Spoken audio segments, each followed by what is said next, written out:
encourage you to go to YouTube, but I also know that I have a more dedicated long-term community of people that I associate with via Facebook. So that's why I try to stream to both. I'm not gonna try to force you to change your platform, but my 2 cent is predominantly a YouTube platform. So I need to go to work. I need to get out of here. Um, I actually managed to pack a lunch this time. Um, yeah, so let me finish getting dressed and getting out of here. I had a pretty productive weekend. I'm trying to finish school. I'm in school full time for game design, something that I was trying to do even before my daughter was born. I had a conversation with my daughter's mother while we were quote unquote engaged before she got pregnant, um, and decided she didn't want to continue a relationship with decided she didn't want to continue the relationship we had, which through her consistent behavior and action, she never was interested in having a relationship with me. It was always get pregnant, put him on child support. That was always her long-term goal. There's a lot of random thoughts that I have throughout the day. Um, and there's a lot of random thoughts I have throughout the day. I don't like ADHD, ADD, all that other stuff. I think it's counterproductive in the context of trying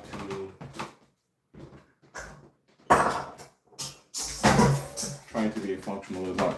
We live in a very dysfunctional world, and functioning in dysfunction is what gives rise to these other ideas, right? Like this is super eccentric. Why are you doing this thing? This is super eccentric. I'm carrying everything I have outside like this, but I need to get everything to the car in one move while I'm recording, and I can't just put my phones in my pocket. Forgetting my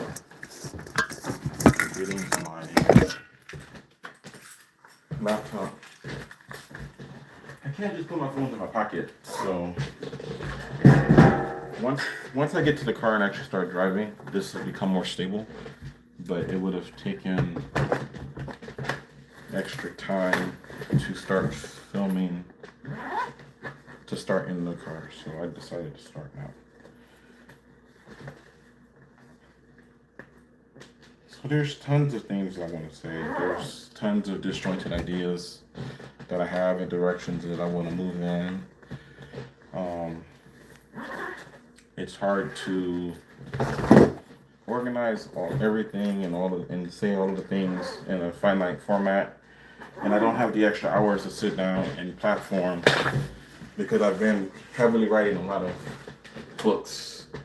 I've always wanted to write, and I'm at a place where I'm able to get a lot of that stuff out of the way.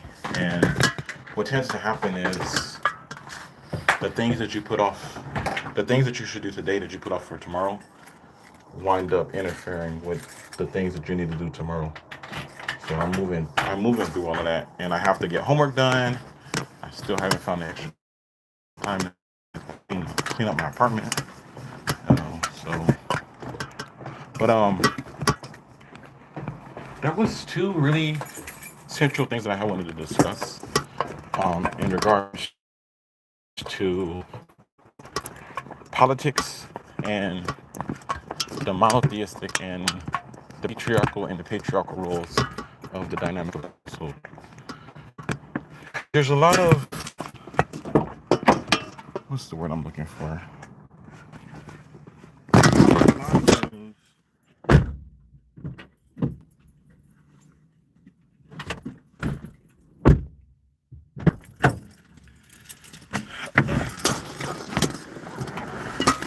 This is with being functional enough.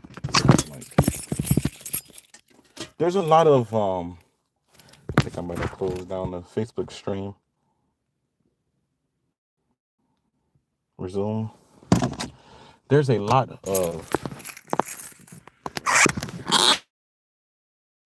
chaos. There's a lot of bullshit, right? Like the idea of politics and how we say Republican and Democrat, and then we say left and right, and then we say far right and far left, and none of that stuff really communicates anything. It's all just chaos. It's all just a simplification of a complex thing so that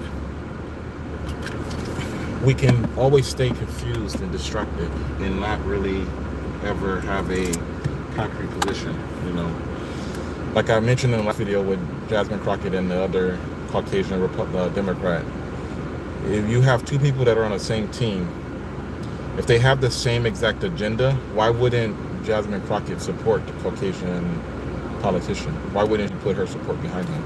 Because she knows that the agenda has never really been about servicing the African American.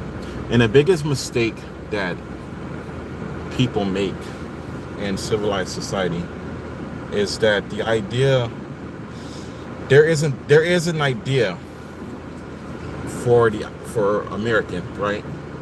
We think about the idea or the term American, and there is an idea for what is defined as American.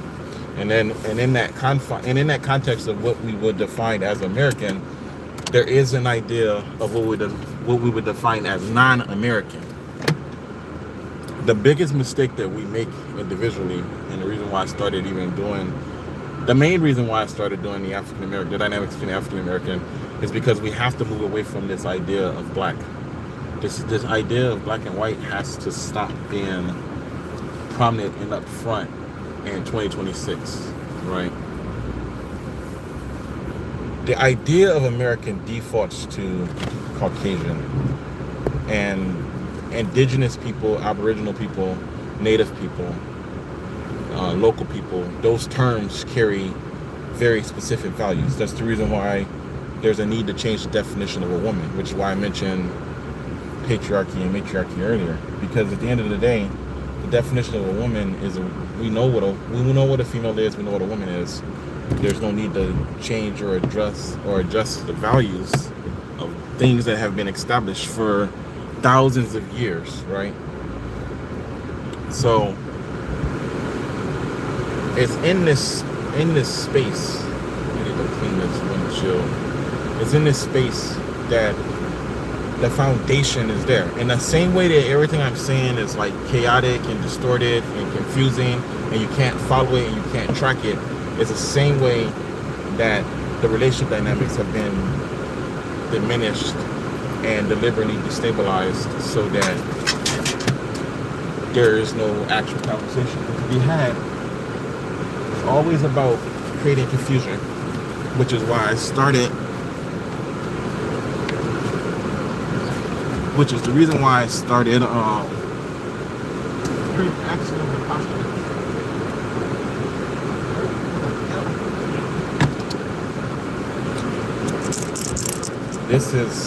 This is the person that I am. Like, this happens so much. I am a very proactive person. I don't like reacting to stuff. This happens so much where I can't see out my windshield.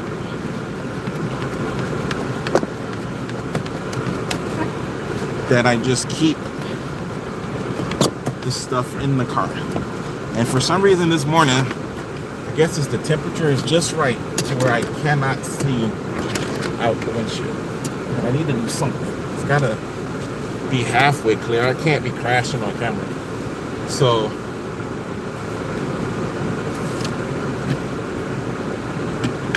let me try to focus and be concise now. Because I've said a lot. I've outlined a lot of stuff, but I haven't actually said anything.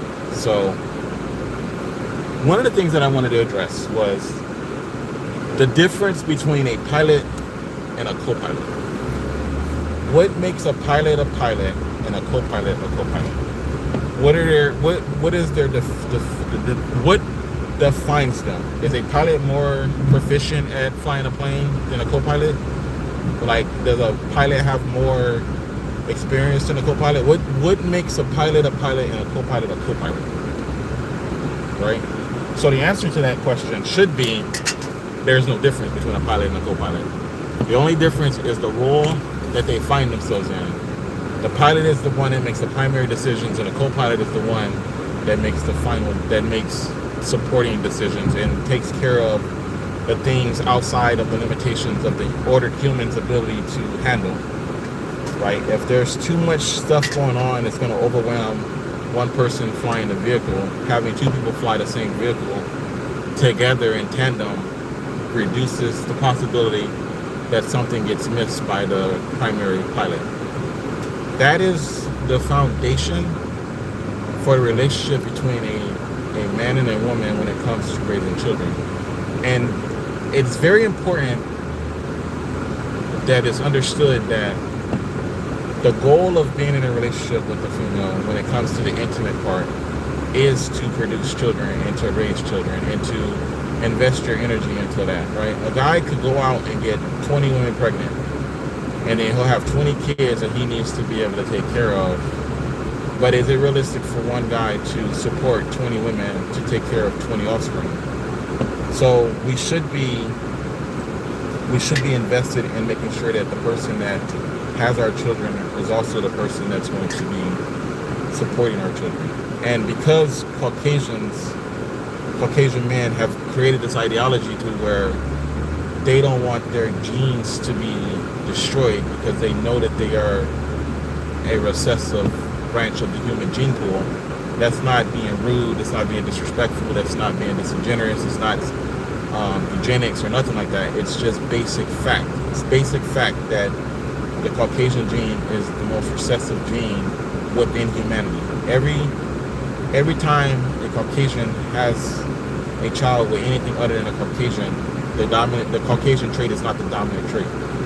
So because they've created this ideological viewpoint from that to where they want to protect and preserve their genetics, they have created chaos and disorder amongst all the other groups by defining us as distinct and in separate groups. That like they define themselves as a unique, distinct, and separate group from everyone else on the earth, and from that they labeled everybody else different, and then they went around and forced everybody to comply to their structure. Like we live in a world that is dominated by the ideology of Europeans and Caucasians, and we say that this is civilized, but their history shows that before their introduction into societies, we didn't have none of this. None of what we experienced was a problem before they went around the world and made what we live in modern times. That's why the argument of like the trad wife, or like the idea that, oh, my granny was oppressed when she was with my grandfather, she was sad and she never said anything. Like you're projecting who you are on your grandmother without realizing that you exist because of the choices your grandmother made. So back in the past, the conflicts and the issues and the unnecessary drama and pettiness that we deal with in modern society was not issues in the past. They didn't have the same kind of issues. They didn't worry about the same problems that we worry about. Their values and their focus was very much different than what we are dealing with in modern society.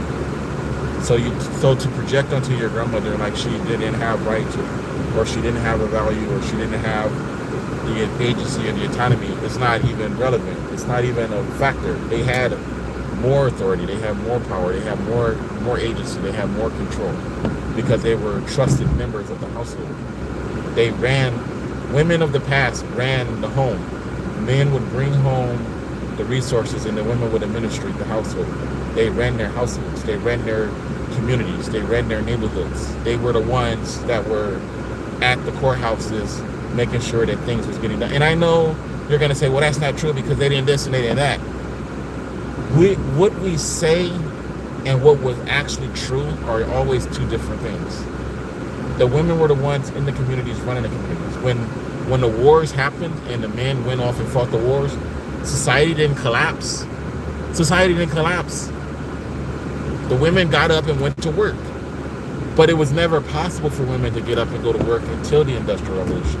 The Industrial Revolution, empowered by technology, made it possible for labor to be cheaper and more efficient. That's the reason why the average American, that's the reason why the Revolutionary War was like, we don't really need cheap free labor anymore. We don't need to keep these people in bondage and keep them dumb and keep them undereducated. We need to free them, underpay them, and let them run machinery like the women. And it's like, well, no, I don't want to do that because I don't want to lose my profit margin. Like, I would have to pay for them. I don't pay for them. They breed, I grow food, I give them the scraps, and everything is structured so that I can make maximum profit. I don't need to do any of that extra stuff. So why would I change? Why would I have the perfect financial system? Why would I change that? I don't have any overhead. Why would I want to invest money into something that's going to be a long-term loss? And that's what we are in modern society. But it's hard to see that because the average person is not able to fully recognize or understand what's actually going on. And it takes a lot of time to properly structure your axioms and your postulates and your theorems and your thesis to speak concisely about this topic at hand. This idea of strong black women in this independent women movement is really the biggest conflict when it comes to the relational dynamic between the African American man. Because the average woman, all of them in America, don't want to understand that the government wants to divide the household to maximize productivity for cheaper labor. They want us to fight each other. They want us to fight each other and be in opposition with each other so that we will constantly stimulate the economy. Because if women are in control of the household, and if women are stable, and if women don't have materialistic desires and want to go out and obtain unnecessary things that they don't need to be mothers, then there's no economy. Because men are going to give what we have to. We only want to be able to provide for women. And I know you're going to be like, well, that's not true. There's more things. There's more desire. Like, yeah, that's true. But the core of who we are is always a foundation of wanting to come home to and support a woman and children. There's no need to get up and go to work every day if you're not working toward having a wife and children. And I know that it's not an absolute for everyone, but the core of who we are as individual people is that. And that core shifts based on the pressures of society. Society wants to push us into this idea that it's better for you to not have an alliance with other people and be an individual so that you guys won't ever unite in opposition to working against your best interest. We need you to be in opposition to each other so you can always work against your best interest, which maximizes our profit margin. Because if you work together and unify, then we lose, right? And that's just the reality of the unforeseen aspects of what is actually going on in the world. When it comes to the African American, there's always that extra layer of the desire for the African American male to want to live a good life and want to be a productive member of society, but not at the sacrifice of having to reduce ourselves to just being chattel property. Like this underlining energy of wanting us to be bitches is what we are constantly having to push against. So we're constantly having to make decisions in spite of our roles as leaders and households and husbands and fathers, at the sacrifice of having to beg other men for a means to provide for ourselves. And it is unnatural and it is unhealthy for a man to beg another man for any fucking thing. That's just not how men are supposed to function. We're supposed to come together and agree on mutual terms. But Caucasians don't want the African American to exist. And the more, and no matter how much, this is what we have to understand. The average Caucasian American doesn't care. The vast majority of Caucasian Americans that are in a position of authority and have power do not want the African American to exist. And it's not rhetoric. You see it every time you listen to them talk. If you listen to Donald Trump talk, he makes it perfectly clear that he is anti everything not Caucasian American, while simultaneously making sure that as long as non-Caucasians and non-Europeans are sacrificing who they are to validate and uplift the Caucasian and the Caucasian American, then he's pro them. And as soon as they step out of line, he's anti them. That's why Marjorie Taylor Greene, not Marjorie Taylor Greene, that's why Marjorie Taylor Greene got completely destroyed and ostracized from her unity, because she's pro-America. She's not pro-white America. She's pro-America. She's not anti-European or anti-Caucasian. She believes that the American people she believes the ideology of America first, and she believes the principles of America, and she wants to move away from the ideology of being a Caucasian woman because it's not serving her best interest anymore. But that's what people always do. People are always willing to step out of being right and step out of being good and step out of being honest and kind and decent and humble to step into being favored and being privileged inside of a group, while simultaneously making it seem like I'm not privileged, I'm superior. It's not that I'm getting favors, it's that I'm higher and I'm better, and because I'm higher and I'm better and I'm greater and I'm perfect, I get these extra perks from that. It's not a matter of being privileged or being or gaining more at the expense of others, right? And it's in that energy that the perpetuation of ideas like institutional racism and discrimination continue to move forward in the world. Inside of that conflict is just being a decent person and just being a kind person, being normal. But we don't want to define what normal is. We want to argue the point of there's always an exception to the rule. But there's always an exception to the rule at the expense of the group. The exception is it's okay for you to eat, but it's not okay for you to eat. The exception is it's okay for you to have adequate transportation, but it's not okay for you to have adequate transportation. And in this inequality that exists as a force of nature, inequality is a value of nature and natural order, because the world doesn't care about our individual desires. That's why we created this idea of gods and deities and divinity protecting and providing and blessing us and all that other stuff. This natural order that exists that creates inequality and dichotomization, and some have more and some have less.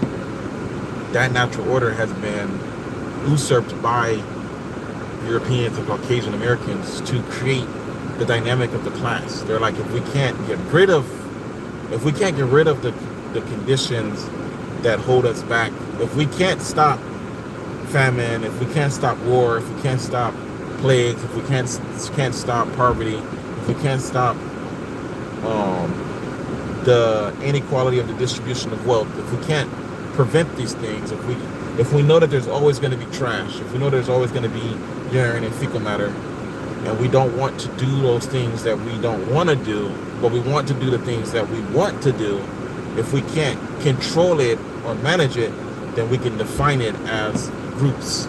We can say that somebody's going to have to take out the trash, somebody's going to have to work in the minefield, somebody's going to have to toil the fields, and like there's going to always be this class of people that are going to have to do things that are not desirable, and there's always going to be classes of people that will do things that are desirable.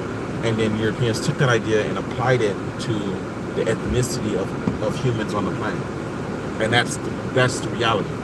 And inside of that conflict, when it comes to the relationship dynamic between the African American, within the African American, is this perspective of the African woman, the African American female, believing that it's not about none of the stuff I just described. It's about being in an alliance with proving that you are worthy of being part of the elitist class, and that you are not a member of the have-not class, right? Without realizing or listening to or understanding that they're telling you to your face that to qualify for the elitist class, you must be Caucasian or European, right? Because inside of this ideology of the idea of supremacy is that if you're born into being Caucasian or European, and you automatically fit into this higher class, and you may or may not, through your own actions, fall down to a lower class. But the African American has all of these pressures, making sure that we only gain if we stay in alliance with the structure that exists. And it is counterproductive in 2026. There is no need for it anymore.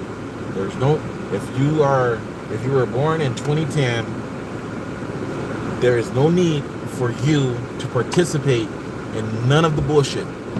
You see the bullshit with your own eyes. You understand the bullshit with your own eyes. Don't change your mentality to be in compliance and become complacent to what you're seeing with your own eyes. The adults don't know what they're doing. We don't know what we're fucking doing, and we don't have the answers. So when you see what's going on, understand the dynamic of what you're seeing. Recognize the patterns. Understand that not everybody is guilty of a very specific thing, but define what it is that you're trying to achieve so that you can say you are not in alliance, you are not in alignment with what I want. So no disrespect to you, but I'm going to stick to what it is that I want. I'm going to continue down the path of what it is that I want. And if you can't understand that, it doesn't matter what your politics are, and it doesn't matter what you define as truth or falsehoods. You're not in alliance with what I'm trying to achieve, and I want to achieve this thing.